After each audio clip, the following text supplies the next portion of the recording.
지난주에 우리가 함께 살펴봤던 내용을 간략히 요약해서 말씀드리자면 구약 때부터 계속해서 그들에게 내려왔던 유월절 절기를 예수님께서 성찬식으로 대체하고 계시는 내용이었습니다.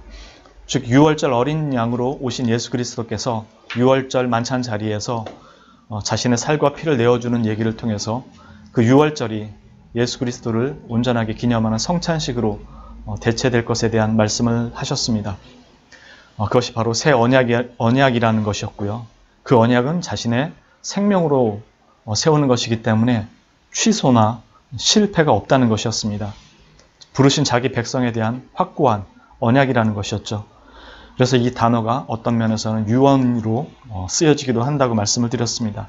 그리고 그 유언은 유언한 자가 죽는 그 순간부터 법적 효력을 발휘하기 때문에 결코 변개되거나 바뀌는 일이 없다는 것이었죠. 그렇게 말씀하신 이후에 오늘 이어지는 내용은 누가 더 큰 사람이냐라는 그 제자들 간의 다툼으로 이어지는 내용으로 나옵니다. 그리고 예수님께서 베드로가 예수님을 부인하게 될 그 사건까지 같이 이어져서 얘기하게 되죠. 제자들이 누가 크냐고 이 다툼을 벌일 때 예수님께서 하나님 나라에서 큰 자는 다스리는 자가 아니라 섬기는 자다라고 말씀하시면서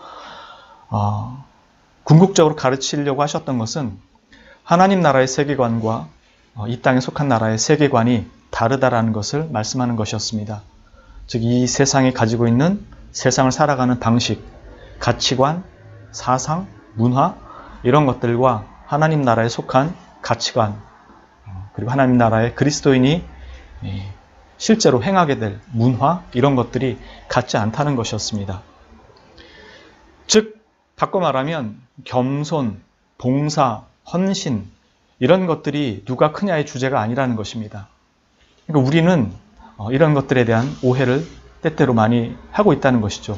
그 자체는 나쁘지 않죠. 당연히 주님께서 하라고 말씀하셨던 것이고 또 그리스도인으로 마땅히 해야 되는 것이기 때문에 심지어 다른 타 종교에서도 낮아짐, 겸손, 섬김, 봉사, 희생 다 똑같이 가르칩니다. 하나님 나라의 세계관은 이런 식의 개념으로 설명되는 것이 아니라는 것입니다. 그러니까 복음이라는 것은 전에도 말씀드렸던 것처럼 시대를 개혁하거나 갱생시키는 것, 썩고 부패한 이 세상을 갱신시키는 것이 복음이 아니라는 것입니다. 이건 대단히 중요합니다. 복음을 이렇게 이해하게 되면 우리는 끊임없이 갱생과 재활이라는 의미로 세상을 바라보고 복음을 그렇게 이해합니다. 그러나 복음은 변할 수 없는 사람을 구원하는 하나님의 능력에 관한 것입니다. 여러분이 믿어도 하나도 바뀐 게 없잖아요. 그런데 여러분이 주님 나라에 들어간다는 것입니다. 그게 복음의 핵심입니다. 하나님 나라의 세계관, 이 땅에 속한 세계관, 다른 게 원인을 제공하고 결과가 도입된다는 것과 하나님 나라는 그것과 다르다는 것입니다. 오늘 이 말씀 속에서 우리가 살펴보고자 하는 내용은 크게 세 가지 정도가 될 수 있을 것 같은데요. 이 세 가지를 오늘 다 말씀드리기는 시간상 제한이 있을 것 같고 한 가지만 먼저 말씀드리고자 합니다. 먼저 누가 크냐의 논쟁이 어디서 시작이 되냐면은 예수님께서 21절에 보는 것처럼 보라 나를 파는 자의 손이 나와 함께 상위에 있을 것이다 라는 말씀으로부터 시작이 됩니다. 이 인자는 이미 작정된 대로 그대로 가겠지만 그를 넘겨주는 것을 통해서 그 사람에게는 화가 있을 것이다 라고 말씀을 합니다. 그러자 그들이 서로 묻되 누가 이 일을 성취하려고 할 것이냐. 제가 지금 얘기하는 것들은 원문에 있는 단어들을 쓰는 것입니다. 누가 이 일을 실제로 이렇게 이룰 것이냐라는 논쟁을 벌입니다. 그런데 마태복음과 마가복음에 가보면 이 질문을 주님한테 물어요. 요한복음에서도 사도 요한이 주님한테 물어요. 그런데 여기서는 서로 묻는다고 얘기를 합니다. 그리고 이 뒤에 나오는 누가 크냐의 논쟁은 마태복음이나 마가복음에 가면 이 문맥상에서 나오지 않고 그보다 훨씬 앞에서 나옵니다. 물론 한두 번 이런 얘기를 한 게 아닐 테니까 반복돼서 나왔겠지만 누가는 다른 부분에서는 언급을 하지 않고 지금 이 시점에서 이 부분을 여기다가 함께 기록하고 있어요. 마태, 마가, 요한은 이 얘기가 없어요. 앞에 나오지. 이런 것들이 어떤 의미를 담고 있을까라고 했을 때 지금 그들 사이에서 논쟁하는 출발점이 누가 팔 거냐였어요. 쉽게 말해서 그런 거죠. 너냐? 너냐? 아니면 너냐? 그 말은 적어도 난 아니라는 거죠. 이 말은 차별을 두려고 한다는 것입니다. 너희가 가진 믿음보다 내 믿음이 더 낫다라는 식인 거죠. 어떤 면에서는. 그래서 그들 사이에 누가 크냐의 다툼이 일어나게 되는 겁니다. 누가 파느냐의 논쟁으로부터 시작을 해서 누가 더 크냐. 즉, 이 제자들이 크다고 이해하는 개념이 바로 앞에 있는 누가 팔 거냐로부터 시작했다라는 거예요. 그러니까 크다라는 개념을 어떻게 이해하냐면 얼마나 더 헌신된 충성스러운 종이냐로 이야기가 되고 있다는 것입니다. 그리고 이 이야기의 끝에는 베드로가 부인할 사건에 대해서 이야기로 마무리가 돼요. 그러나 실상 베드로만 부인을 하지 않아요. 다 마가복음에 가보면 다 뿔뿔이 흩어져서 다 도망갑니다. 그런데 마가복음 같은 경우에는 마가복음 14장 31절에 이 사건을 이야기하고 있는데 거기엔 뭐라고 나오냐면 베드로가 부인할 것을 예수님께서 말씀하셨을 때 베드로가 힘있게 항변했다고 얘기합니다. 힘있게 항변하면서 내가 주와 함께 죽을지언정, 지금 누가복음에서는 내가 옥에도 가고 죽음에 가는 것도 각오했습니다 라고 얘기하고 있는데 원어직 표현, 원문적인 그 헬라어 표현을 빌려 쓰자면 준비가 됐다는 거예요. 옥에도 가고 죽을 준비까지 다 되어 있습니다 라고 얘기한 거예요, 지금. 그리고 마가복음 같은 경우에는 힘있게 항변했다고 얘기하는 것입니다. 그러니까 서로 이 부분에 대해서 자기 목소리를 내고 있는 거예요. 마가복음이나 마태복음에 가보면 베드로가 내가 주와 함께 죽을 각오 다 되어 있습니다 라고 했을 때 나머지 모든 제자도 똑같이 그와 같이 말하더라 이렇게 얘기합니다. 그러니까 서로 자신의 충성심이 떨어지지 않음을 자랑해요. 왜냐하면 주님 나라에서 자기가 큰 자가 될 것을 이것으로 이해하고 있는 것입니다. 그래서 목숨 걸고 주를 따를 준비가 되어 있습니다. 나는 결코 배반하지 않을 것입니다. 이런 내용이 지금 주류를 이루는 거예요. 여기서 예수님께서 하시는 말씀은 참 충격적이에요. 28절에 보면 너희는 모든 시험 중에 항상 나와 함께 있었다고 얘기합니다. 이거는 현재 완료예요. 지금까지 너희가 계속 줄곧 나와 함께 이 시험의 자리에 있었다라는 것입니다.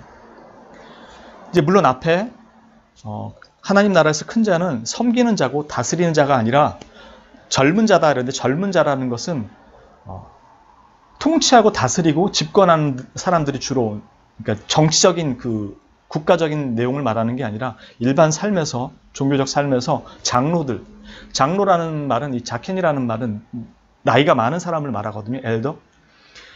그러니까 젊은 자라는 것은 통치권이 없는 거죠. 어른들이 다스리고 어른들이 통치하는 거니까 이스라엘 사회에서는. 그게 또 마찬가지로 국가적으로도 임금이 다스리고 힘 있는 주권자들이 다스리는 거니까. 그런데 거기에 대해서 반대를 얘기하시는 거예요. 임금들이나 주권자들이나 그리고 스스로 은인이라고 칭함을 받는 사람들이 아니고 젊은 자, 즉 그 권리가 없어 보이는 자, 그리고 봉사하는 자, 쉽게 말해서 서빙 보는, 앉아서 편하게 앉아서 먹는 자가 아니라 음식 들고 나르는 자, 그 사람이 오히려 더 큰 자라고 얘기를 하시는 겁니다, 지금. 이 이야기가 아까도 말씀드린 것처럼 봉사, 헌신, 충성의 개념으로 축소되어 있는 것이 아니라는 뜻입니다.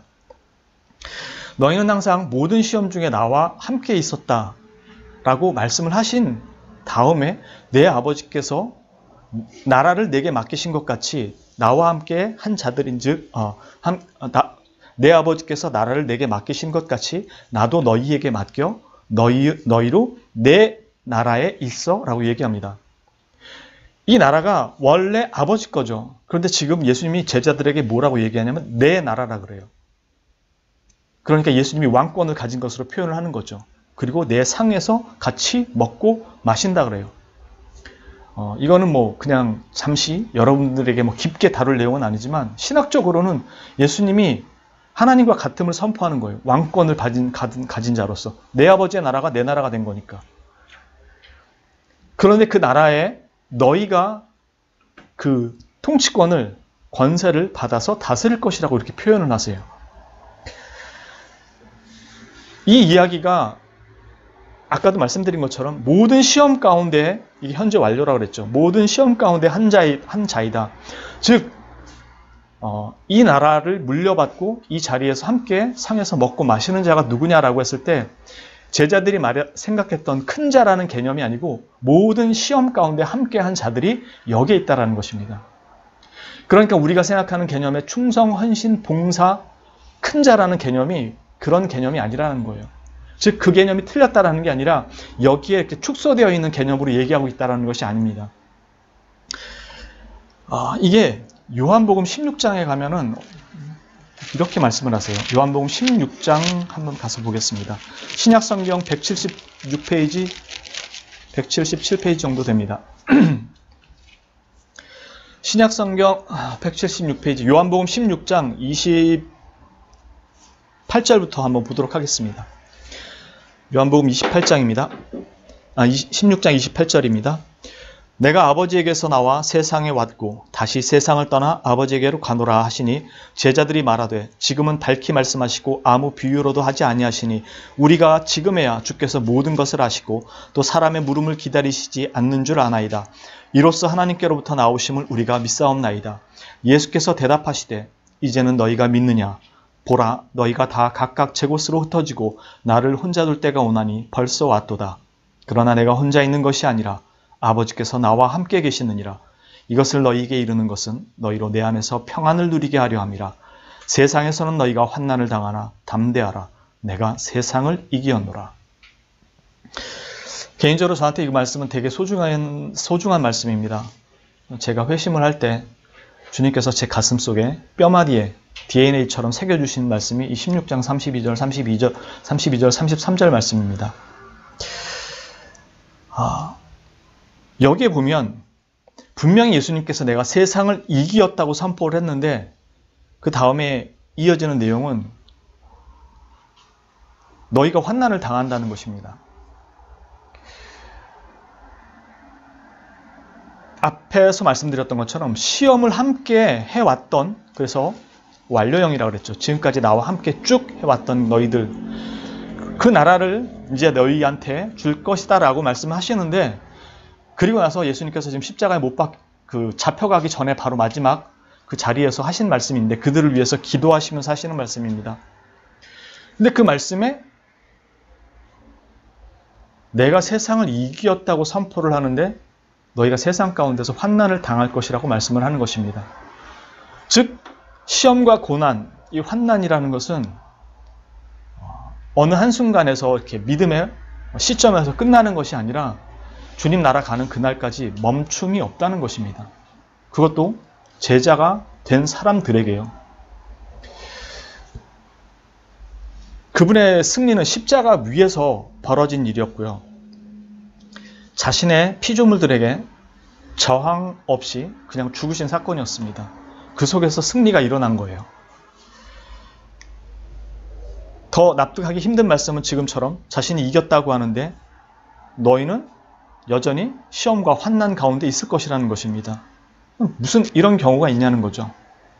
내 주인이, 우리 장군이, 우리 왕이 승리했는데 도대체 이 환난은 왜 오냐는 것입니다. 그리고 내가 왜 계속해서 환난 가운데 들어가냐는 것이죠. 모순처럼 보여요. 이게 그리스도인이 많이 좀 오해하고 있는 부분이기도 하고 또 축소시켜서 생각하는 부분이기도 합니다. 로마서 5장 같은 경우에도 여러분이 아시는 것처럼 주님께서 말씀하시기를 분명히 그리스도와 함께 믿음으로 의롭다함을 받은 사람들인데 말씀하시기를 다만 이뿐 아니라 2절부터 볼게요. 또한 그로 말미암아 우리가 믿음으로 서 있는 이 은혜에 들어감을 얻었으며 하나님의 영광을 바라보고 즐거워하느니라. 다만 이뿐 아니라 우리가 환난 중에도 즐거워하나니 이는 환난을 인내를, 인내는 연단을, 연단은 소망을 이루는 줄 알미로다. 왜 그리스도인에게 이 환난과 인내와 연단의 과정들이 남아있어야 하냐는 거죠. 분명히 승리했다고 하셨는데 이건 역사 속에서 끊임없이 반복되어 왔던 내용이에요. 여러분들 학교 다녀서 다들 한 번쯤은 들어보셨을 거라고 생각해요. 이 밀라노 칙령이라고. 모르겠습니다. 제가 학교 다닐 때는 윤리라는 과목이 있었는데 지금은 윤리라는 과목이 없어졌다 그러더라고요. 정말 충격적이에요. 도덕이라는 과목은 있는데 윤리라는 과목이 없어졌대요.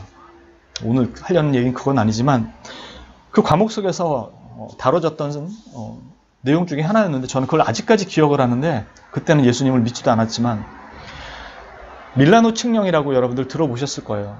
로마의 황제였던 컨스탄티노플이 313년에 선포했던 겁니다. 예수님 오셨을 때가 BC 한 4, 5년부터 부활 승천하신 때가 AD 27년에서 30년 정도로 본다고 한다면 그 시대 때부터 313년까지 로마 땅뿐만 아니라 유대 전역 그리고 유럽 전체 전역에서는 상당한 핍박이 있었죠. 이 기독교인의 핍박과 그 고통스러운 삶의 과정들이 313년까지 이어지다가 컨스탄티노플이 종교의 자유를 선언합니다. 그래서 박해가 딱 멈춰요. 그러면서 기독교인들에게 앗아갔던 모든 그 재산 같은 것들을 다 돌려주면서 보상까지 해줘요. 그리고 기독교인들이 높은 자리에 중용이 되기 시작하는 겁니다. 그러니까 기독교에 있지 않던 사람들의 눈에는 기독교인이 된다는 것, 세례를 받고 기독교인이 된다는 것은 부와 명예와 권력을 가지는 자리에 서는 것을 의미하게 되는 거예요.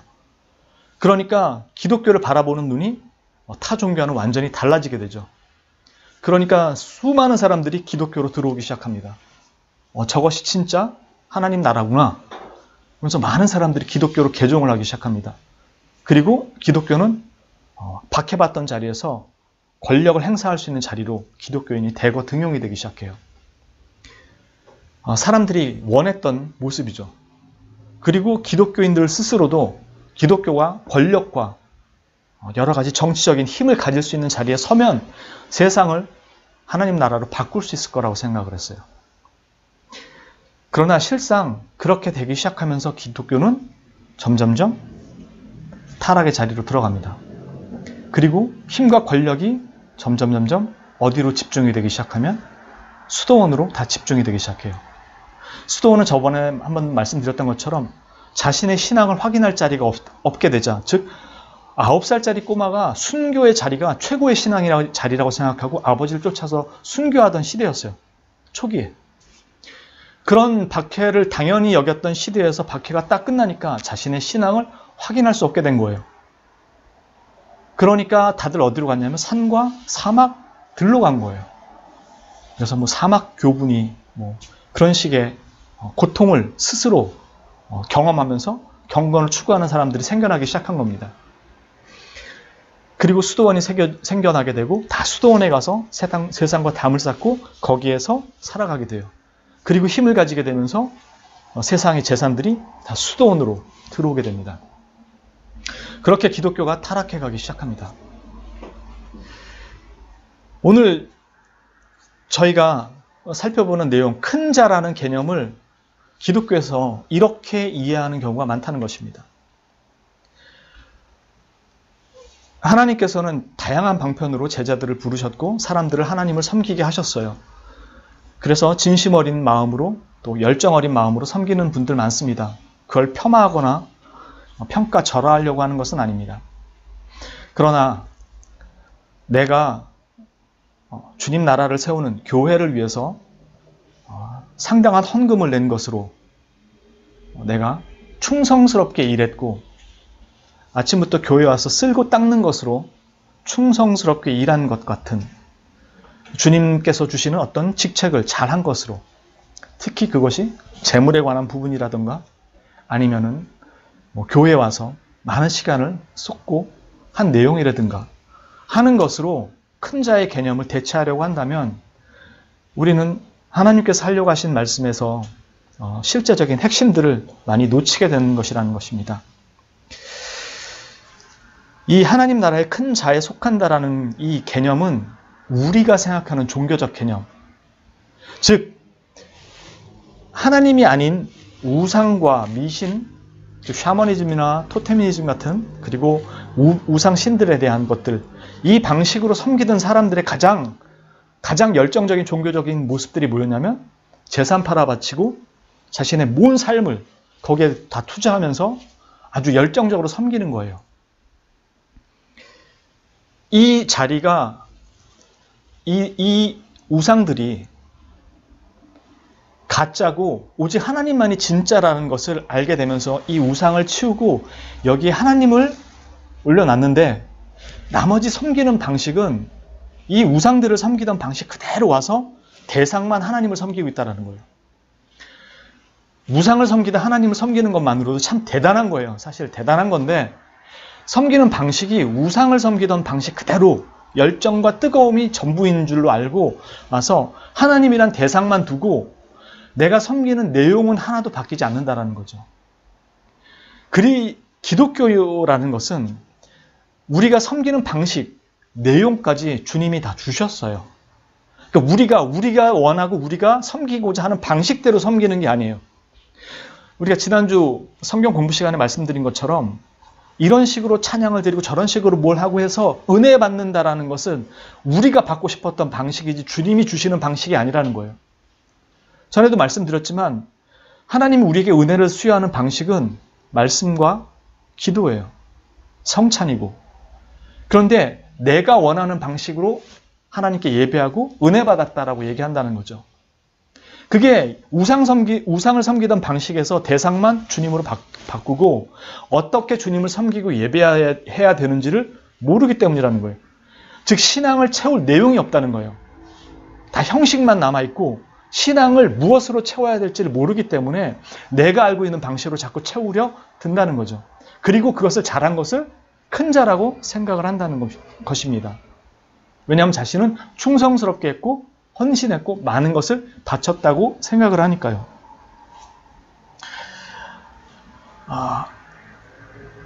이것은 하나님 나라의 세계관, 즉 기독교라는 것, 신앙의 내용이 무엇으로 채워지는 거냐 하는 것이 세상의 관점과 하나님의 관점이 다르다라는 것을 얘기합니다.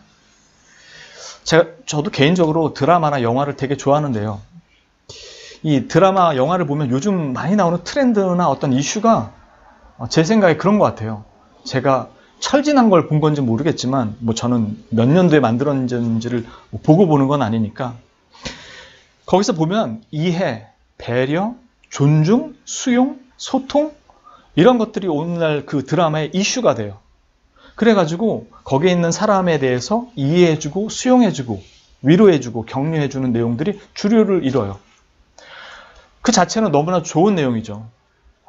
그 사람에 대해서 비난하고 비방하고 판단하고 정죄하는 것들, 이런 것들이 결코 바람직하지 않은 거니까요. 이해하고 수용하는 건 대단히 중요합니다. 그러나 틀림보다 다름이 더 좋다라고 얘기하는 것 자체는 좋은 얘기일 수 있지만 틀림이 다름과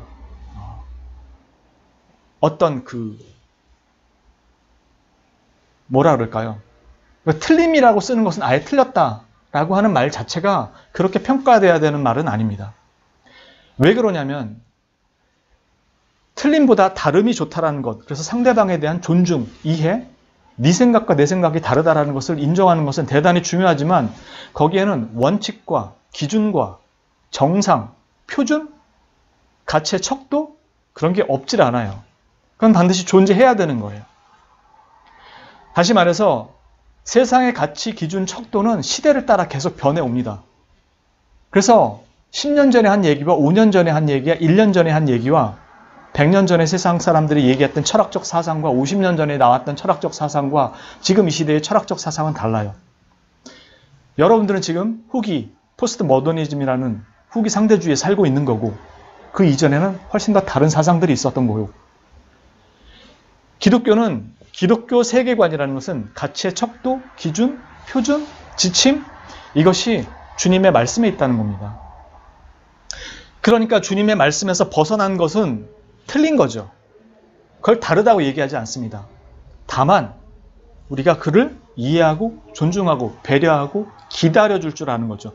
그래서 너 틀렸어 라고 지적하거나 정죄하거나 비방하지 않습니다. 그러나 아무래도 된다라는 것은 결코 아닙니다. 왜냐하면 기준이 있기 때문에요.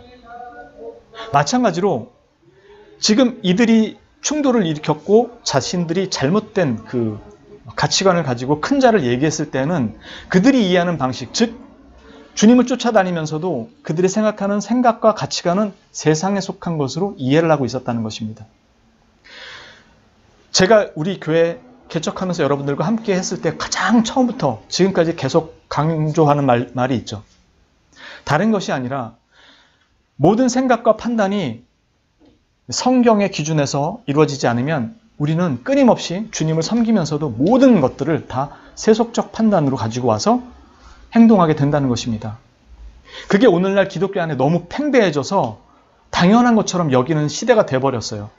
그래서 하나님의 말씀을 기준으로 삼을 때 이제는 그 말씀조차도 시대적으로 바뀐다고 생각해요. 그래서 텍스트, 성경 말씀을 이해하는 것은 독자, 영화를 보고 노래를 듣고 그림을 감상하는, 그리고 그 글을 읽는 독자가 어떻게 해석하느냐에 따라 변한다라는 오늘날 가치를 가지고 성경을 대한다는 것입니다. 성경도 오늘날 대하는 이 시대에서 해석하고 읽어야 되는 거야 라고 한다는 것입니다. 물론 그 말이 다 틀렸다고는 할 수는 없어요. 그러나 가치요, 기준이요, 척도라는 것은 변하지 않아요. 예수님께서 말씀하셨던 이것이 무엇인지를 정확히 이해를 해야 된다는 것입니다. 큰 자, 주님이 말씀하시는 이 큰 자라는 것, 단지 누가 내 나라에서 그걸 다스리고 이 개념으로 말씀하신 것이 아니고 제자라는 것이 무엇인가를 갖다가 다시 한번 자신의 제자들에게 가르치신 것입니다. 서로가 큰 자라고 다툼을 일어날 때 너희는 그게 무슨 의미인지 모르고 있다는 것입니다. 우리가 이전에 말씀 살펴봤죠. 고린도전서 3장 10절부터 11절 말씀 잘 기억하실 거예요. 내게 주신 하나님의 은혜를 따라 내가 지혜로운 건축자와 같이 터를 닦아두매 다른 이가 그 위에 세우나 그러나 각각 어떻게 그 위에 세울지를 조심하라. 어떻게 그 위에 세울까를 조심할지니라. 이 닦아둔 것 외에 능히 다른 터를 닦아둘 자가 없으니 이 터는 곧 예수 그리스도라. 이 말씀이 무슨 말씀인지 말씀을 드렸었습니다.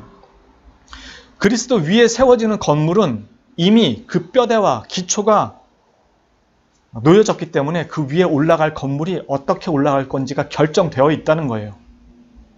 다시 말해서 뼈대를 어떻게 놓느냐에 따라서 위에 올라갈 건물의 구조와 양식은 결정된다는 것입니다.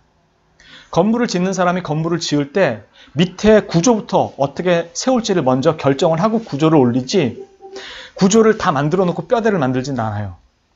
그러니까 위로 쌓을 건물의 구조를 설계도를 그릴 때 이미 뼈대를 어떻게 놓을지가 구성이 된다는 거죠. 왜냐하면 그 뼈대가 이 구조를 최종적으로 결정짓기 때문에 그렇죠. 우리는 예수 그리스도를 터로 해서 그 위에 건물이 올라간 지체들이라는 것입니다. 그 말은 어떻게 어떤 존재가 될 거냐는 결정이 되어 있다는 거예요. 그리스도의 사람으로. 즉 그 터가 그리스도이기 때문에 올라가는 그 건물은 그리스도를 그대로 빼다 박은 그런 존재로 이미 주님께서 우리를 빚어 만드시기로 결정하셨다는 거예요. 그게 그리스도인이 어떠한 것인가에 대한 정체성입니다. 그러니까 누가 큰 자인가 라고 했을 때 큰 자의 골조는 너무나도 간단해지죠. 이 건물이 어떻게 올라가느냐는 이 뼈대에 의해서 결정되기 때문에 그리스도인은 그리스도의 가르침이 표준이 되고 그분의 말씀이 기준이 되는 것입니다. 단지 아까도 말씀드린 것처럼 겸손해지고 섬기고 봉사하는 것으로서 그리스도인이 다 되는 것이 아닙니다. 자신의 가치관, 심지어 생각들조차도 다 내려놔줘야 되고, 즉 그리스도인은 그리스도로 말미암은 그 기독교적 세계관이 그 안에서 새롭게 형성되어 가는 것을 말하는 것입니다. 그래야 그리스도 위에 몸된 지체로서 바르게 교회로 세워져 가기 때문입니다. 나의 생각이 아닌 그리스도께서 바라시고 말씀하신 그 모양으로 말이죠. 주님은 그런 사람을 큰 자라고 말씀하시는 것입니다. 그래서 우리가 보는 이 만찬의 자리의 끝에 십자가 위에 죽으시는 자신의 왕이고 세상의 창조주고 섭리주인 메시아가 십자가에 달려서 무능하게 죽는 것처럼 죽어가는 그 모습을 미리 말씀하시고 알려주시는 것입니다. 그게 무엇을 의미하는지를 제자들에게 가르치시는 것입니다. 물론 제자들은 지금 들어도 몰라요. 나중에 알죠. 죽지는 않고서 부활만을 증거하고 싶고 자랑하고 싶고 그것이 주님의 능력이라고 생각하는 사람은 아직 십자가 위에 죽으신 그리스도를 온전하게 이해하지 못하는 것입니다. 마음은 큰 자이고 싶지만 실제로 큰 자가 무엇인지를 아직 이해하지 못하고 있다는 뜻입니다. 여러분들 잘 아시죠? 주여, 주여, 내가 당신의 이름으로. 원문에 나오는 표현입니다. 주님은 누구든지 가르칠 수 있죠. 제3자를 지칭하는 거니까. 그런데 제자들, 예수님 앞에 왔던 사람들이 하는 말이 주여, 주여, 당신의 이름으로. 바로 당신이 주님이라는 거예요. 주여, 주여, 당신의 이름으로 내가 귀신을 쫓아내고 선지자 노릇하고 당신의 이름으로 많은 권능을 행하지 아니하였습니까? 라고 너희들이 나한테 와서 얘기하겠지만 나는 너를 모른다고 한답니다. 주님의 내 이름으로 했다고 예수님의 이름으로 했다고 하는데 말이죠. 이것도 이미 저번에 한번 다 설교해서 말씀드렸죠. 내가 주님의 이름으로 권능을 행하고 귀신을 쫓아내고 선지자 노릇을 했습니다라는 것이 거부당할 수 있다고. 왜? 주님은 그들에게 행함이 없다고 말씀하지 않았어요. 우린 이걸 행함과 행함이 없다 여부로 생각을 하는데 아니라고 분명히 말씀드렸습니다. 주님은 그들에게 행함이 없다고 말씀하지 않고 단지 그들이 불법을 행했다고 말씀하신 거였어요. 다 내게서 떠나가라 하리라. 불법을 행하는 자들아. 그러니까 이 사람들은 행함이 없어서 주님 앞에 버려지는 게 아니고 행했다고 왔는데 버려진 거예요, 지금. 그것도 주님의 이름으로 권능을 행하고 주님의 이름으로 귀신 쫓아냈는데 왜? 그 문맥이 원래 그거라고 그랬죠. 정확히 원문은.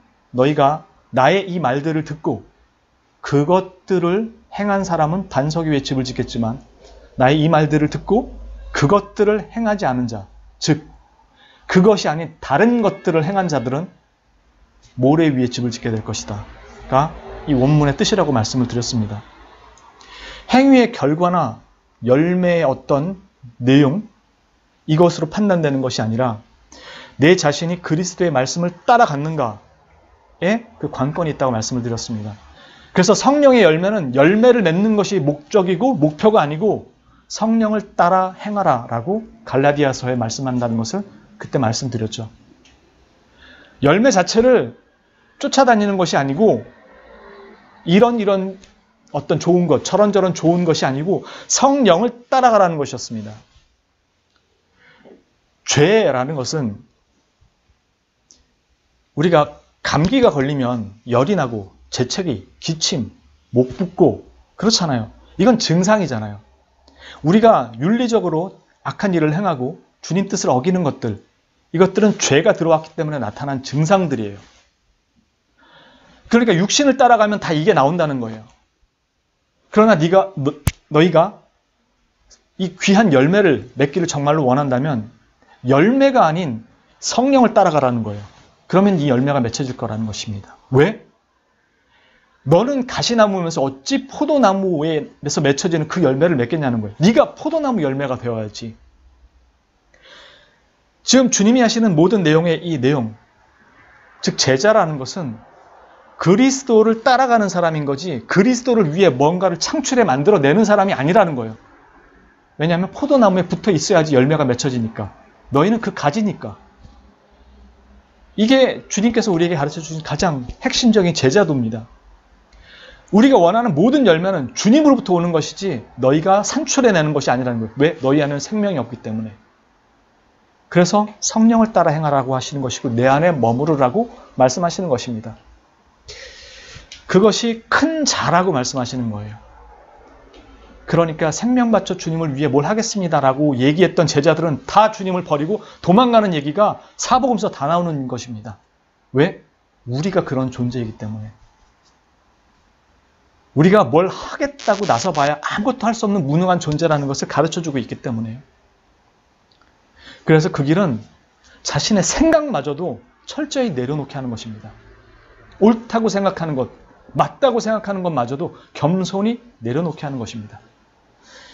그 길은 철저히 자기를 부인하고 그 다음에 나서야, 부인되고 나서야 자기 십자가를 지고, 즉 예수님을 다 부인하고 도망가고 나서야 비로소 주님을 쫓을 수 있는, 자기 십자가를 지고 예수님을 뒤따라가는 제자의 길임을 주님께서 이미 저 앞에서 말씀하셨던 것이었습니다.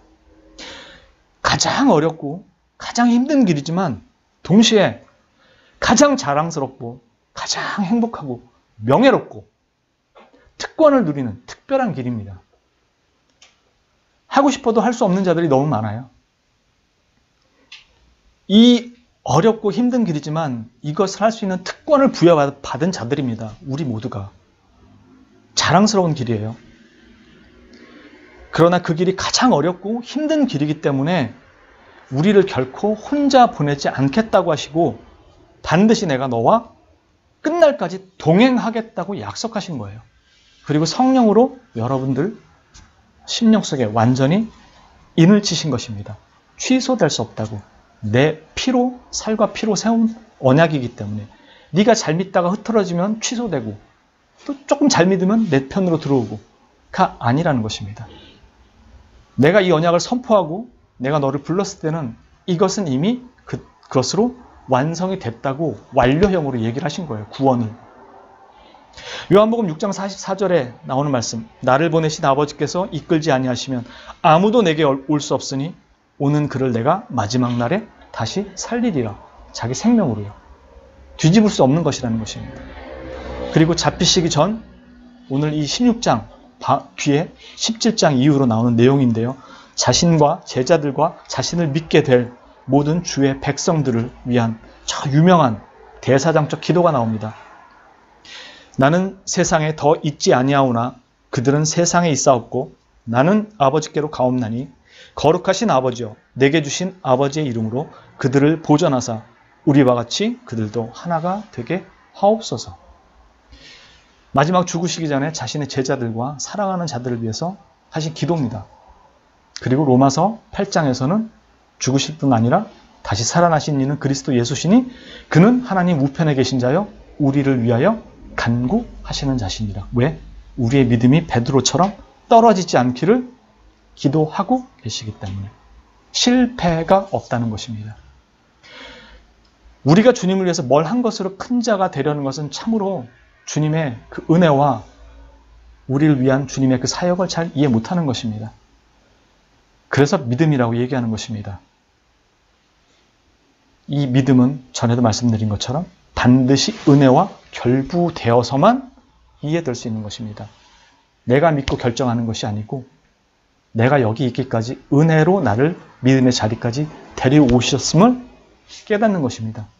그래서 남은 내 걸음도 그분이 친히 동행하시며 끝날까지 지키시고 완성하실 것이란 믿음으로 매일에 도전하는 삶 속에 실패를 하나님의 실패가 아니라는 것을 믿고 비록 나는 실패했을지라도 주님은 실패하지 않는 분이라는 것을 믿고 먼 소망을 보고 환난을 당하나 인내를 가지고 연단 통해서 그 소망의 날까지 가는 것입니다.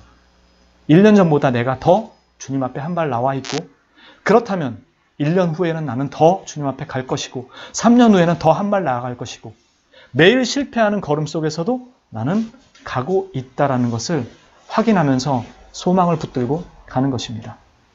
여러분의 삶이 내가 주님 앞에 큰 자라는 것을 다른 것이 아닌 십자가를 붙들고 십자가 뒤를 따르고 있다는 것으로 확인하시면서 매일의 삶에서 승리하시고 도전하시며 가는 여러분들이 되시기를 참으로, 그리고 여러분의 삶의 모든 기준과 가치가 주의 말씀이 되고 주님이 살아가신 그 삶이 되기를 우리 주 예수 그리스도 유일하신 대속주와 구속주 되시는 구주 예수 그리스도의 이름으로 축원합니다.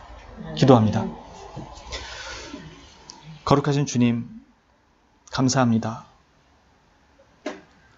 나를 위해 죽으시고 부활하신 주님을 위해 내가 무엇을 드릴까 돌아봤었습니다. 그런데 드릴 게 없었습니다.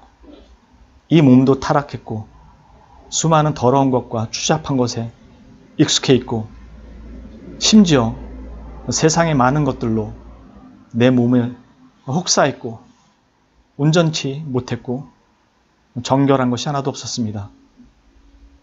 주님을 알고 주님께 나를 드리기를 소망했지만 드릴 게 하나도 없었습니다.